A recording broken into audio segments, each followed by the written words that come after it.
Nigerian President, thank you very much for joining us. Thousands of troops have been deployed to the southeast. Do you need them? The deployment of the troops to the southeast is part of a regular military exercise. There is no extraordinary plan to deploy troops. These exercises are being carried out in each of the 6 geopolitical zones of the country. And so therefore, there's nothing extraordinary about this one. When people look at the tension that emerged last month on the 50th anniversary of the start of the Biafra War that killed more than 1 million people, when they look at the tension, when they see the people out on the streets, and they see Ipob labeled a terrorist group, and they see a crackdown on them, they match the two. They see the troop deployment with all of that, and they see the government as fearing that this is going to flare up, therefore you want to put a lid on it. Do you accept and understand why people connect the two? Well, people are entitled to their opinions.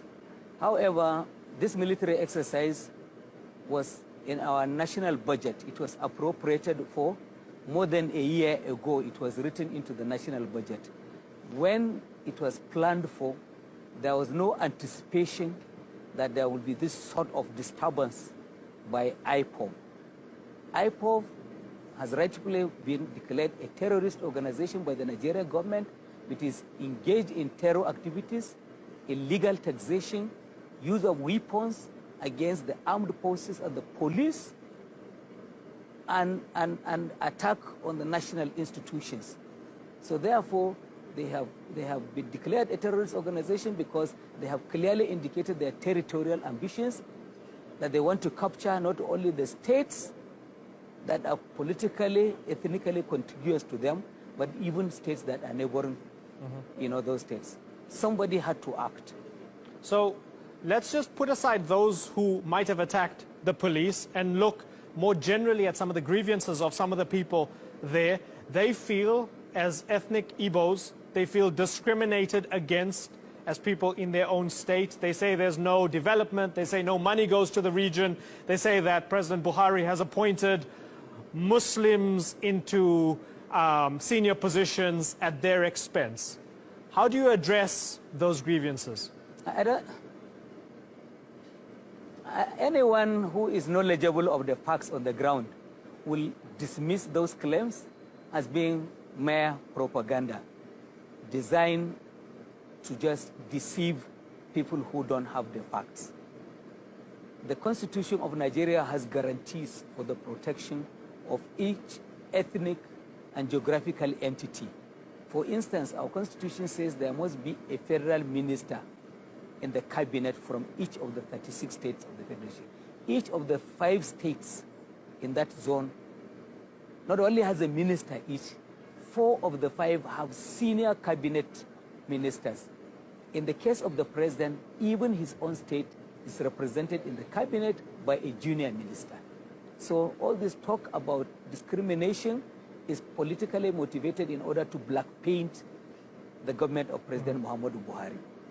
Let me give you the president's words himself, and you would know these words. You're his spokesman. He said, naturally, the constituencies that gave me 97% of the vote cannot, in all honesty, be treated in the same way as constituencies that gave me 5%. I think this is a political reality. Those are his words, not mine. So with that in mind, can you understand why these people feel as if they're being punished for not voting for Buhari?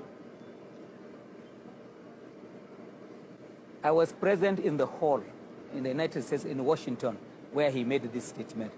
This was extrapolated out of the context. He said, usually, normally, in the norm of politics, if they give you 95%, you expect to give them this kind of support. But he said, in my own case, I'm going to abide by the Constitution to ensure that nobody is left out. So please, the entire statement should be taken in its full context. Do you consider Nnamdi Kanu, the leader of this Ipob group, a terrorist? Or can you talk to him at least? The laws of Nigeria are very clear about that. A court of Nigeria has determined that already. So I have no personal opinion on the matter. But the more the government cracks down on him and his group, the more people seem to rally around him based on ethnicity and based on identity in a region that has a history of trouble based on that. So maybe would you consider that's perhaps a bad idea? No, on the contrary. Since the declaration of Ipob as a terrorist group, calm has returned to the region. And don't forget that it is not the government and the center that alone proscribed the Ipob. The governors of the 5 states in that region collectively determined that Ipob is an illegal organization. So there is consensus of opinion between the rulers of that region and the government and the center. I want to ask you your opinion on what former Vice President Atiku Abubakar said recently. Now, I understand he's likely a presidential contender. He has a dog in this fight.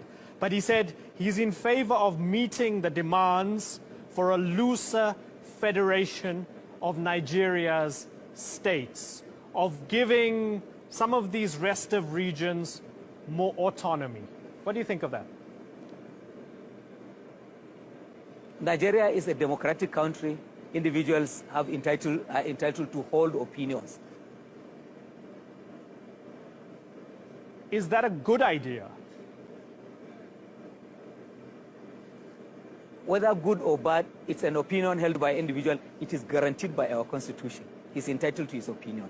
If I can ask you to respond to what Nnamdi Kanu said to the BBC, he said basic human development, basic economic development, basic social development can no longer be attained for the simple reason that there exists in the polity mutual suspicion, mutual hatred, mutual resentment. Again, this man is using the fact that this region is underdeveloped to push his agenda. Isn't it in the government's interest to push and perhaps inject more money and development into the region so that he doesn't have a well of grievances from which to draw his support?